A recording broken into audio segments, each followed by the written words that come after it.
Welcome to FX Street. If you like what we're talking about, you like the content we're producing, head on over to YouTube, join our channel. You can follow Akash and I individually on Twitter, Akash at Mangyeko0, and myself at JustAnalysis1.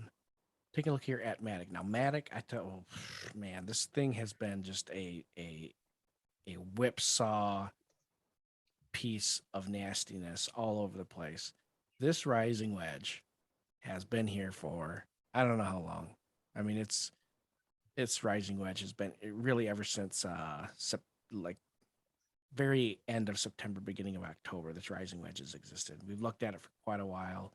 I mean, I've done it on my individual articles for FX Street. I mean, this thing's been here for a while, and it's an overwhelmingly bearish setup, but there hasn't been any selling pressure off of it.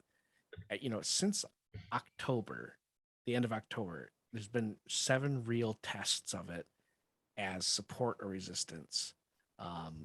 It's had failed breakouts, returned back lower, broke out again back on the 22nd of December, moved higher, made a new all-time high just as recently as the 27th of December.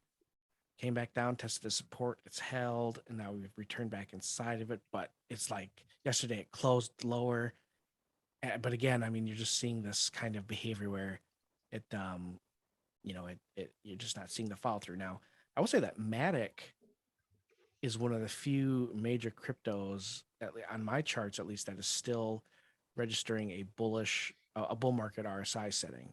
So it's still in a bull market on the RSI here, and there is some really good hidden bullish divergence present now on MATIC's chart. You got where the close is at here in the low. You look at the trough and the composite index down here relative to where we are now.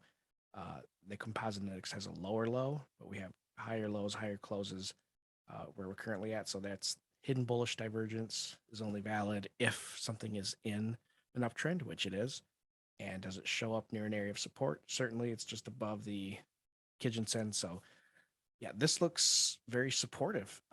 We're not overdone in the optics bands. I mean, MATIC Polygon looks positioned for another leg higher here, despite the fact that it is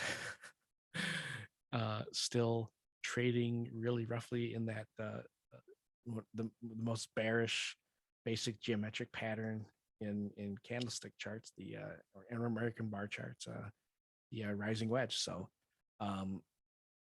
yeah, it still has a lot of upside potential. And as far as where that would go, looking at it here, hold on, that's not, there we go. There's a couple, I just did an article on this earlier this week. I think I did an article on this, but so the upside potential is really up to 335. So buy stop at 275, stop at 255, and an entry at a target at 335. On the short side of it, I mean, we'd have a quintuple bottom breakdown, which is weird to see it like this. This is a very odd setup. But on the short side of it, you'd be looking at that's hold on. Yeah, at sell stop at 240, projected low there is down at 180. But I mean, we'll see what happens. I mean, everything still looks very strong for a bullish continuation move here on MATIC. But that's what I see. I'll pass it off to you. I'm just babbling here now. Okay. Right. So a couple of things here for MATIC that I want to mention. Like you just mentioned, this was a new all-time high. That was set on 26th December at 2.92. The earlier all-time high was at 2.69, and that was breached here on this particular rally. And what I see right now, or let me just discuss the bullish scenario first. We've seen a lot of retests of the 2.43 support level here, and right now we've dipped below this, and MATIC seems to be trying to recover above this level.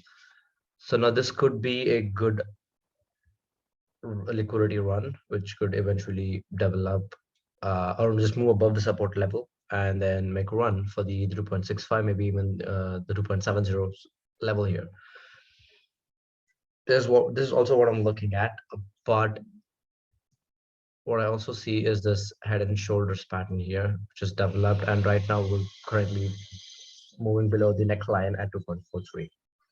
So if the head and shoulders pattern plays out, then theoretically speaking, a 17% downswing seems likely, but that could be stopped by this daily demand zone here, ranging from 2.13 to 2.25. So from a bullish perspective, I see a roughly a 9-10% upswing for MATIC, but if this turns out to be a head and shoulders pattern, I see it at least come down to the demand zone's upper limit at 2.25. So that's my take on MATIC. All right. Thank you very much, Akash, and thank you everybody else for watching. Please don't forget to like, comment, and subscribe.